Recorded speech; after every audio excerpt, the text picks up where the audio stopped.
Bienvenidas y bienvenidos. Hoy vamos a meternos de lleno en un tema que seguro a muchas personas nos ha dado vueltas en la cabeza, pero lo veremos desde un ángulo distinto. Ujú. Hablaremos del concepto del Dios judeocristiano, pero, y aquí está la clave, sin la carga de la fe. Lo vamos a analizar como si fuera el diseño de un proyecto. Como si estuviéramos haciendo una auditoría de un producto, ¿no? Justo.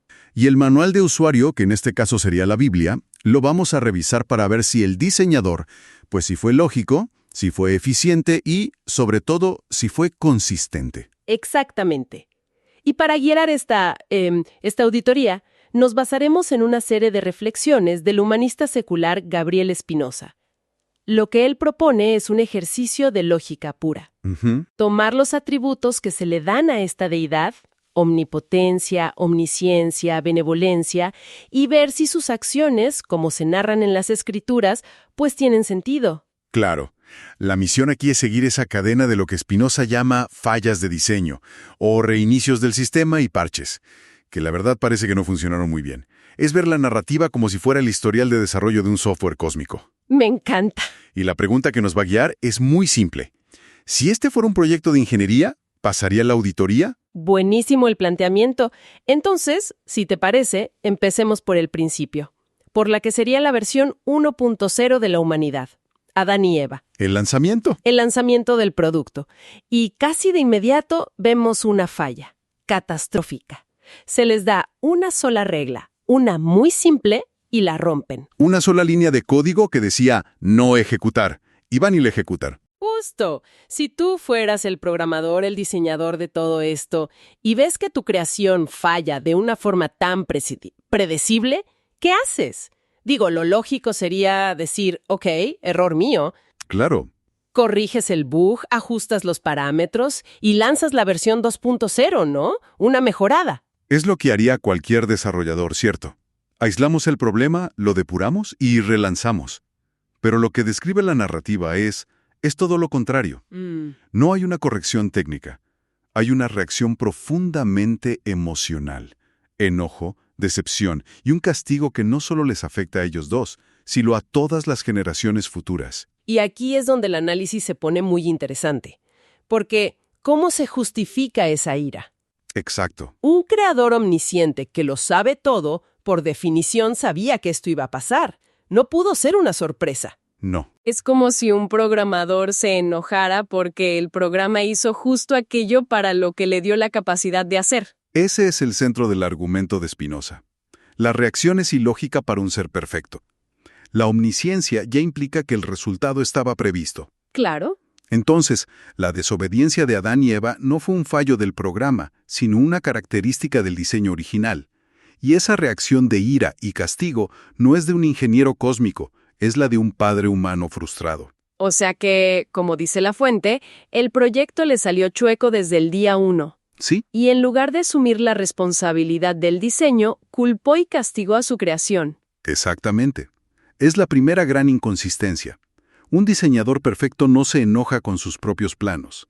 La narrativa aquí delata una psicología muy, muy humana, no divina. Ok, el primer lanzamiento fue un desastre. Pero la cosa no para ahí. Viene un segundo intento de arreglarlo, mucho más drástico, lo que podríamos llamar un formateo total del sistema. El diluvio universal. Exacto. La idea era borrar todo y empezar de cero porque la humanidad se había corrompido.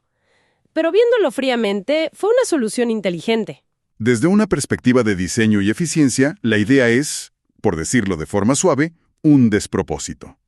Ríe. De hecho, las reflexiones de Spinoza la califican como una solución bastante tonta, y presenta al menos 3 razones que la hacen ver, pues no solo ineficiente, sino hasta absurda. A ver, vamos a desmenuzar esas razones. ¿Cuál sería la primera? La delegación de la tarea. Pensemos en esto un segundo. Tienes a un ser omnipotente que con su palabra creó galaxias, estrellas, la vida. Sí. Y este ser, con un poder infinito, decide que la mejor manera de construir el vehículo de salvación, un arca gigante, es encargársela a un señor de 600 años. Visto así suena Sí, suena ridículo.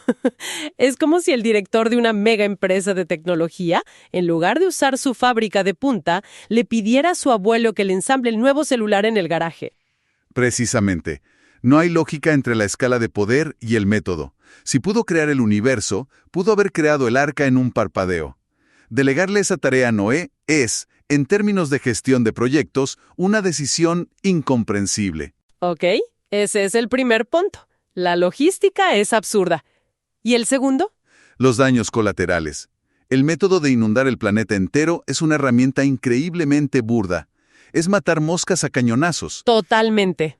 En el proceso, se aniquila indiscriminadamente a millones de seres vivos que no tenían absolutamente nada que ver con la corrupción humana. Pobres animales, no tenían vela en ese entierro. Ninguna. Animales, plantas, ecosistemas enteros. Un diseñador eficiente y benevolente buscaría una solución quirúrgica, precisa. Eliminas el problema, no borras todo el mapa. Este método es desproporcionado y, la verdad, cruel. Entiendo. Es una solución de fuerza bruta cuando se esperaría una de precisión divina. Y supongo que el tercer punto es el más demoledor para la lógica de este reinicio. Por completo. Es la falla fundamental de todo el plan. Es que no fue un verdadero reinicio. Al salvar a Noé y su familia, se preservó intacto el software original, defectuoso. Se guardó una copia de seguridad del mismísimo sistema operativo que había causado todos los problemas. O sea, formateas el disco duro, pero reinstalas el mismo Windows con el mismo virus. Exacto.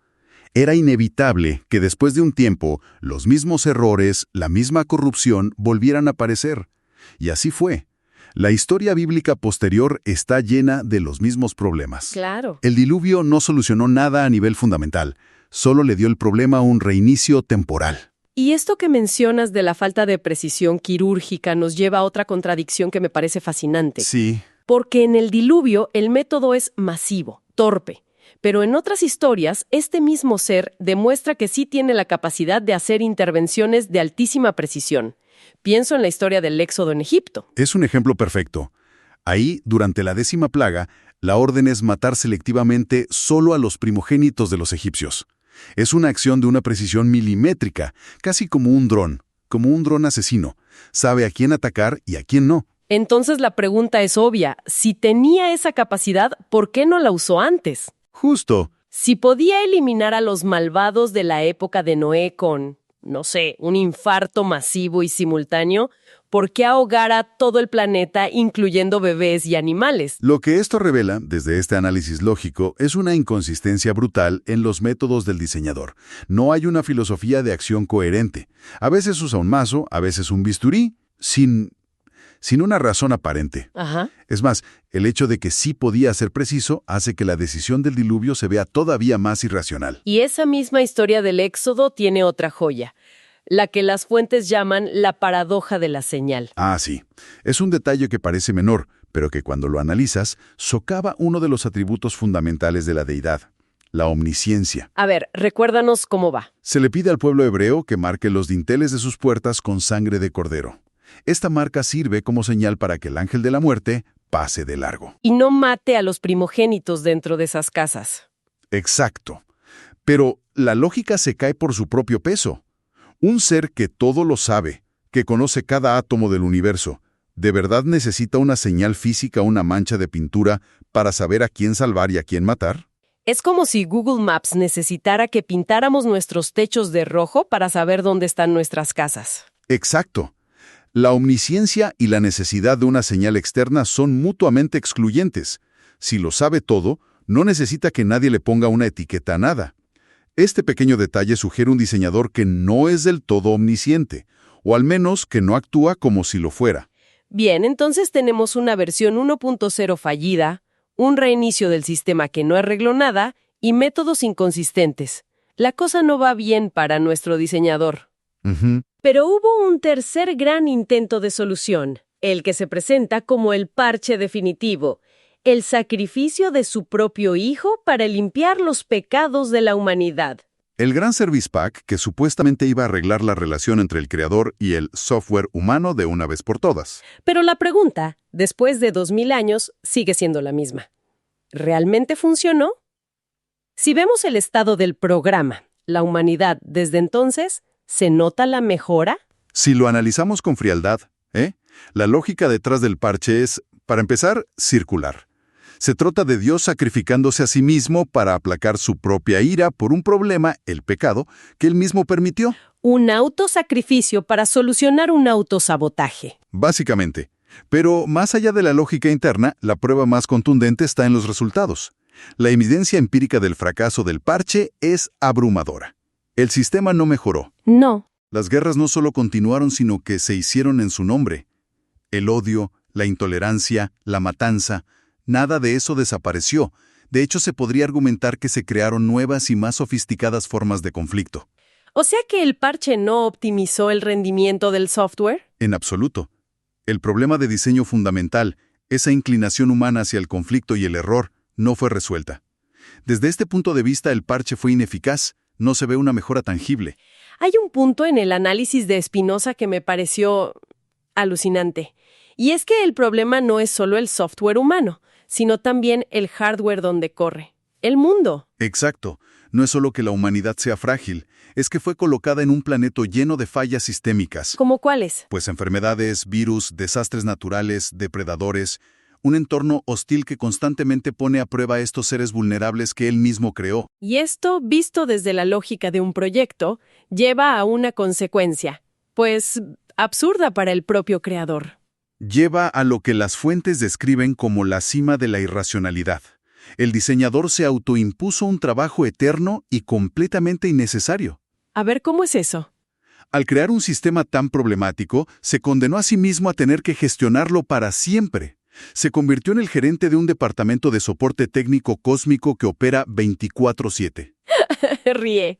Está obligado a escuchar un flujo interminable de plegarias, quejas, peticiones, tickets de soporte para arreglar los millones de problemas que su propio diseño genera cada segundo. Es increíble. El Ser Supremo se creó básicamente un trabajo de customer service para toda la eternidad. Es como un arquitecto que diseña un edificio con tuberías que gotean a propósito, para luego pasarse la vida yendo de apartamento en apartamento con su caja de herramientas a repararlas, mientras los inquilinos le agradecen por su servicio. Y lo más ilógico es que había una alternativa mucho más sencilla. Mucho más, el análisis contrasta los dos caminos. El actual es: crea un ser humano vulnerable, ponerlo en un mundo hostil, esperar a que sufra, que pida ayuda y entonces intervenir. Lo que crea un ciclo de dependencia. Sin fin, el camino lógico habría sido diseñar desde el inicio un ser humano autosuficiente, bueno y resiliente y ponerlo en un mundo estable.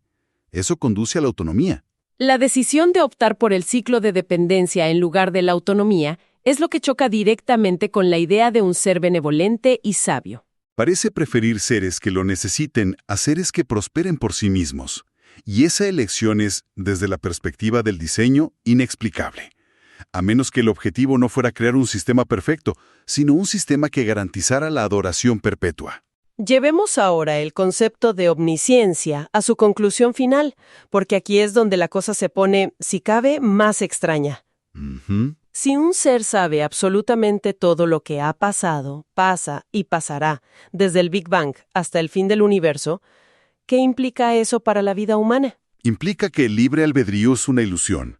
Si el diseñador es omnisciente, conoce el destino final de cada persona desde que nace, sabe cada decisión que tomará, cada pensamiento, y sabe con certeza si terminará en el cielo o en el infierno. Entonces, toda la experiencia humana, las pruebas, la fe, las decisiones morales, el juicio final, no es más que un teatro. Un teatro cuyo guión ya fue escrito y cuyo final el director ya conoce. Las fuentes lo describen como un juego perverso. ¿Perverso por qué? Porque si el resultado ya está decidido, ¿cuál es el punto de todo el montaje?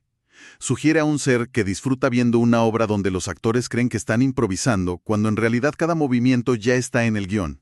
Y para colmo, para comunicar las reglas de este juego, elige el sistema más propenso a errores que uno se pueda imaginar. Los intermediarios humanos. Exacto. Este es un punto clave. Piénsalo. Un ser omnipresente, omnipotente, que quiere que su creación lo conozca, ¿por qué dependería de profetas, de libros escritos hace miles de años, de iglesias que se contradicen? Es el sistema de comunicación más defectuoso posible. Podría, si quisiera, revelarse de forma directa y clara a cada persona. Un mensaje directo al cerebro sin ambigüedades. Garantiza lo que la historia ha demostrado. Mensajes que se corrompen, se malinterpretan y generan conflictos terribles, como las guerras de religión.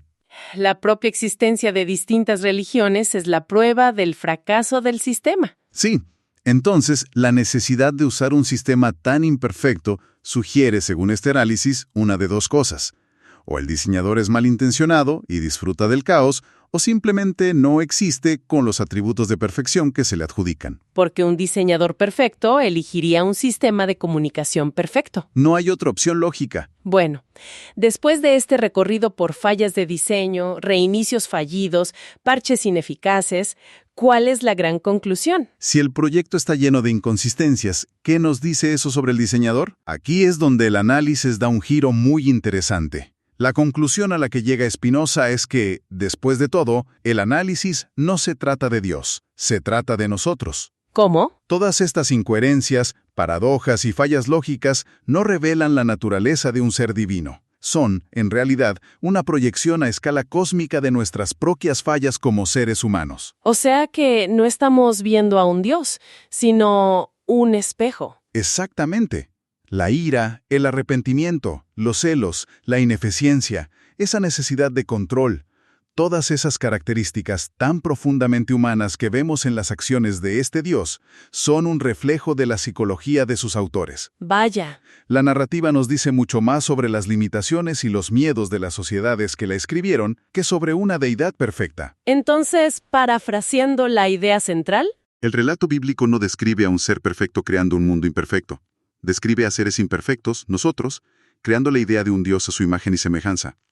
Proyectamos nuestras propias contradicciones y defectos en el lienzo del universo y lo llamamos Dios. es una conclusión muy potente. Y nos deja con una idea final para darle vueltas. Si un texto considerado sagrado y divino puede ser analizado como un proyecto profundamente humano que revela más sobre las imperfecciones de sus creadores que sobre una verdad absoluta, ¿qué otras historias fundamentales que damos por sentadas, historias nacionales, mitos fundacionales, incluso las narrativas de nuestra propia familia, podrían estar haciendo exactamente lo mismo?